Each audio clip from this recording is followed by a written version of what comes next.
Welcome to Fireside Chat, episode 3. I'm going to be showing you what I do on a daily basis in order to use my time wisely.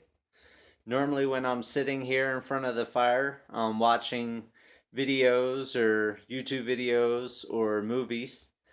While I do that, I normally have a hobby or a task to get done here on the homestead. So today, what I'm doing is I'm cutting galvanized wire. The reason I'm cutting galvanized wire is to make little use of galvanized wire, and that's going to be used to tie the chicken wire to the cattle panels on the fencing that I'm doing for the animal pen. I ran out of these wires, so I'm going to go ahead and as I make this video and talk to you guys, I'm going to sit here and get some work done.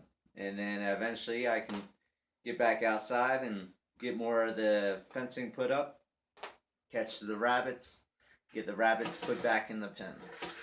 The easiest thing I found to do is if you go to Ace, you can buy a gigantic spool of this galvanized wire, and I have a screw inside of my 3/4 inch plywood on my walls, which that's where the spool is hung. And I just sit here and pull the wire and work the wire until I have the pieces, and then I make them into U's and then go outside and tie the fence. One major thing people don't understand about homesteading is there's a lot more work to it than you think. But the way I like to live my homesteading life is be lazy. So what I do is instead of sitting outside in the cold and cutting the wire at the fence and putting each tie wire on, I go ahead and sit in here by the warm fire. I work when I'm watching movies or making YouTube videos and get things done in a nice warm house where I can sit here in my slippers and PJs if I want to and not have to deal with the old homesteading life. It's all about today's homesteading life. And that's what this channel is about, teaching you how to do things in today's society, ways that it can be simpler, easier, and more enjoyable than the old life of homesteading where you did everything out in the weather, the snow, the rain. You can do everything indoors for the most part until you get down to the building. So just sit back, relax, and enjoy your time. Most people, when they come out to homesteading, which I learned in the first 6 to 9 months, is you have a lot of time on your hands. And with that time, I go ahead, I like to plan out my days. I like to figure out what project I want to have done next, what I can afford, and what my long-term homesteading plans are. Yesterday we talked about you getting your own property and starting to set things up. You can have a lot of these things done at your house in the city. You come home from work, you have dinner, you sit down, watch a movie, or listen to the radio. You can sit here and start making fencing supplies in the city before you even come out to the wilderness to become a homesteader. You can have drawings done. You can have budgets planned. You can have your goals written down, your 6 months goal, your 1 year goal, etc., etc. The number one key to being successful in homesteading is planning your time properly, setting your homestead up properly, meaning buildings, fencing, infrastructure for animals, gardens. You also want to think about predators on both your animals and your garden. For your garden, if you don't have a fence, you're going to have deer coming in. You're going to have squirrels, rabbits. If you don't have it topped over with netting, you will have birds come in your garden. With your animals, you have mountain lions, you have bears, domestic cats that people allow to run loose. You have dogs that run loose or get out of people's yards. You have lynx, bobcats, coyotes. There's all different things to consider. There's all different ways that you can prepare. If you build a fence like I have, I've found that it has kept everything out minus a mountain lion because they climb the trees, and hawks and owls because I do not have netting over top my animals. You also, when it comes to your chickens and ducks and turkeys and everything, you have two options there. You can do it the lazy homesteading way, like I do, and let your animals go in and out the chicken coop and the goat barn and everything as they please. Or you can do it like a lot of homesteaders do, which is more maintenance, more time restrictive, and that is putting your chickens, your ducks, your turkeys, everything in at night. If you put them in every night, you have to be there every night to put them in. You have to be there every morning to let them out. My situation here that I have set up is all my animals run free inside of the pen. The rabbits, the chickens, the ducks, the turkeys, they all live together. They all can go in and out of enclosures, the chicken coop, the goat barn, and I have a couple open areas that they can seek shelter in. But that way, if I sleep in till 10 o'clock, then the animals get fed at 10 o'clock. This summer, I'm going to be looking at a way of doing an automatic feeding system. But for now, that's one thing I have to do every day. I have to feed them in the morning. I have to feed them at night. But I don't have to wake up at 7 o'clock in the morning and let the animals out of the chicken coop. I don't have to let the goats out of the goat barn because the animals are free range. They can come and go as they please. If they want to be out in the snow, they're in the snow. If they want to be in the rain, they're in the rain. If they just want to sit inside the chicken coop or goat barn all day, they also do that. One thing I would recommend is doing it the lazy homestead way. I watch way too many YouTube videos on people that spend their entire day running around, maintaining the animals, and everything else. I like to be able to go to town. I like to go to the hot springs. I like to go out and get dinner in the city, Texas Roadhouse, or go to a pizzeria. If you want the lazy homestead life, you've got to find all these simple ways of making your time work for you. Ways of getting projects done when you're wasting your time. When you're sitting down watching TV for 2, 4, 6, 8 hours a day, yes, that keeps you occupied, but it's wasting time. You have nothing done. If you're sitting there watching TV and not doing anything like I do, you're not having a garden grow. You're not getting fencing done. You're not planning out the next project. So those 2, 4, 6, 8 hours of watching TV is just a simple waste. Sitting on the computer watching YouTube videos is a simple waste unless you're learning. If you're looking at videos on how to do chickens, how to do pigs, how to raise goats, how to make fencing, you're learning something. Then you can take that knowledge and you can put that into your homestead. If you're just sitting there watching cat videos for 6 hours a day, it's not going to help you in the long run. My goal is to have this homestead done in the next 10 years. Hopefully, 10 years from now, if you're still watching my videos, which hopefully you are, you will see the progress that I've made, and hopefully I've encouraged you to become a homesteader, and hopefully you've learned some of the mistakes that I've made and you do better at homesteading than I have. And hopefully 10 years from now, not only will you see the progress of my homestead, but hopefully you'll be able to realize the progress of your homestead and how far you have come in 10 years. I'm trying to think on some mistakes that I can help you with. One mistake is wasting time, which I just went over in detail.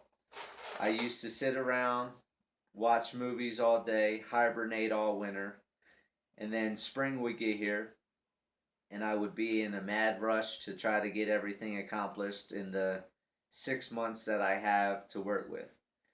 Here in Colorado, our winter can start as early as July and it can end as late as June. But normally, most of our weather comes the end of August and normally is over by the first week of May. So if you look at that, the firewood and the fires are normally going in my house sometime in the last week of August to about the second or third week of April. One thing you want to do if you're in a cold climate is you want to have plenty of firewood. I've learned that the hard way. That's another mistake I have learned. I have gone into multiple winters here that I did not stack up enough firewood, and I ended up having to go to Home Depot and buy a propane heater and run propane because I was out of firewood. Yes, I could have went out and cut trees down on my property, dead trees that are already seasoned and dried out. But when you have 2 to 3 feet of snow on the ground, it's not the best idea to have to sit out there with the chainsaw and cut in horrible weather conditions and 3 feet of snow. Once again, I said I live that lazy homestead life. So my idea was go to Home Depot, get the propane heater, and heat my own house with propane so I didn't have to be out in the weather. Now, I buy a minimum of 5 cords a year. So far, this year, I had my first fire started the first week of October, and we are now in the second week of January.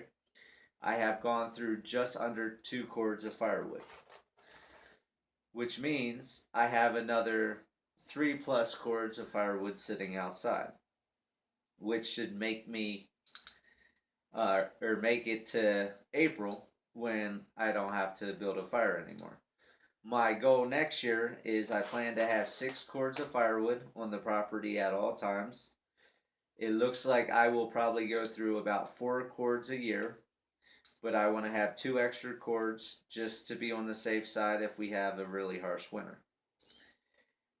Another thing when you're planning time is get dry erase boards. I can't tell you how much dry erase boards help you out in organizing your life, organizing your days, figuring out what you need to do, what your goals are, what to accomplish, and how far you can go in the amount of time and money that you have.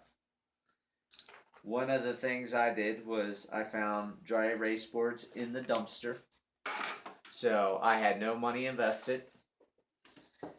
And as you see, as I will show you, I have 2 dry erase boards.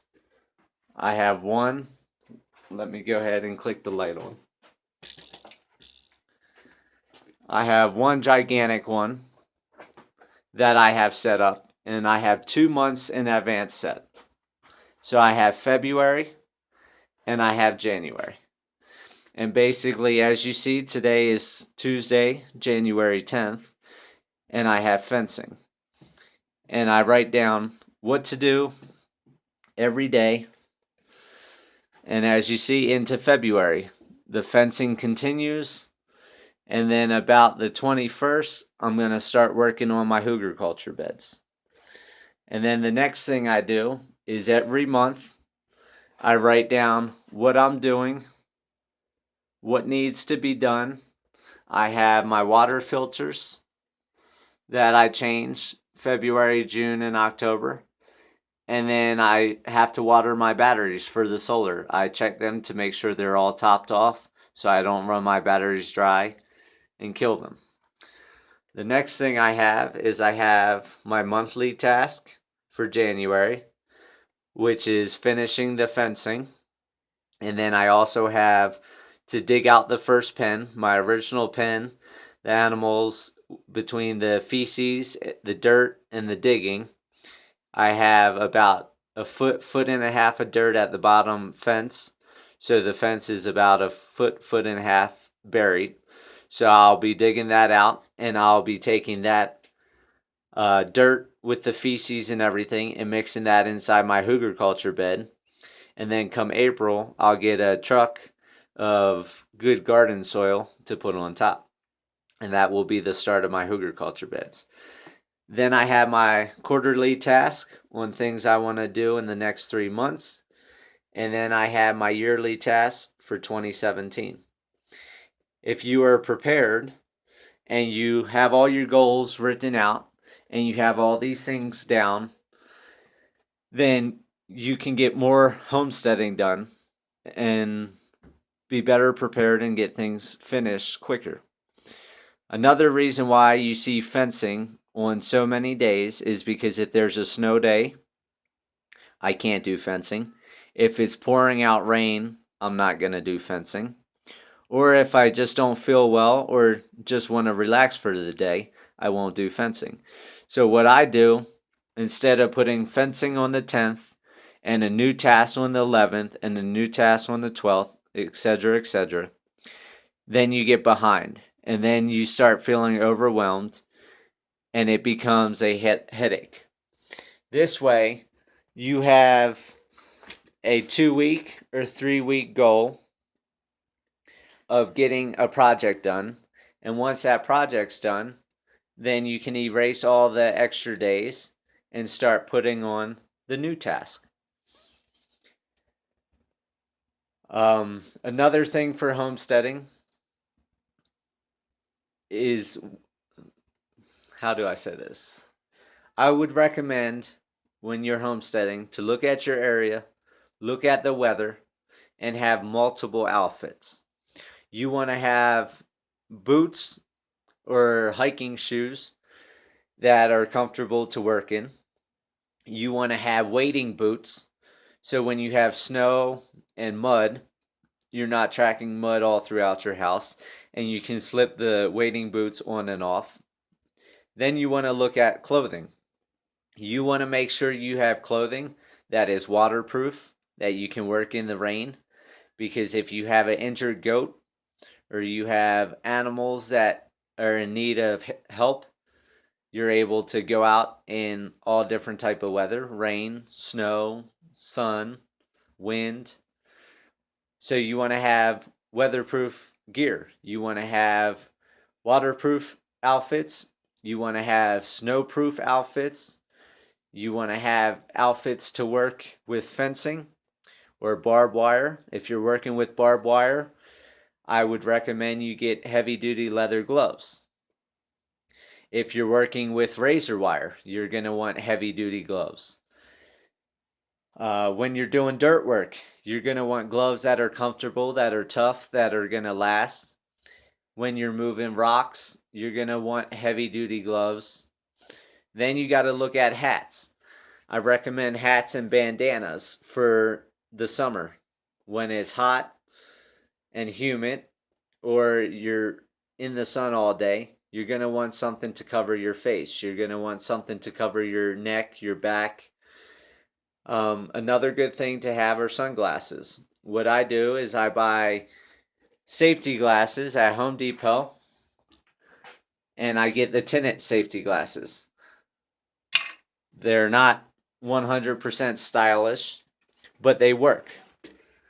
They give me the protection that I need, and they also are tinted for the sun. So I have a pair in my vehicle, I have a pair here in my house, and I have a pair outside. So no matter where I am, I have access to eye protection. If you're chopping firewood, if you're moving rocks or banging in T-posts, You always want eye protection because there's always that opportunity for something to go wrong. And the one thing you don't want to regret is not having eye protection and losing an eye or damaging your eye, and then you're down to one eye for the rest of your life. Same thing with your hands. If you have gloves, you can protect your fingers, you can protect your hands. You don't have to worry about as much damage. Um, for chainsaw, you want to have heavy duty boots, you want to have chaps, and you want to have eye protection. Hearing protection, I would recommend. I don't use hearing protection due to the fact that I want to know what's going on around me. If somebody walks up behind me while I'm running a chainsaw and they're saying my name, I want to know that I can hear them, that I don't have to worry about somebody touching me to get my attention, and I swing back with the chainsaw and end up doing damage to me or them.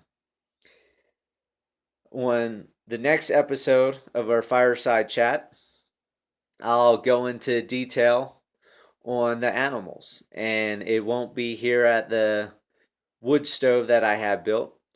I'll do a fireside chat tomorrow, and I'll do it during the day. If it's not windy, hopefully, then I'll go ahead, take the tripod and camera outside, and I'll film some of the animals and explain some things to look for, some things to do, and ways of homesteading with animals that make it easier.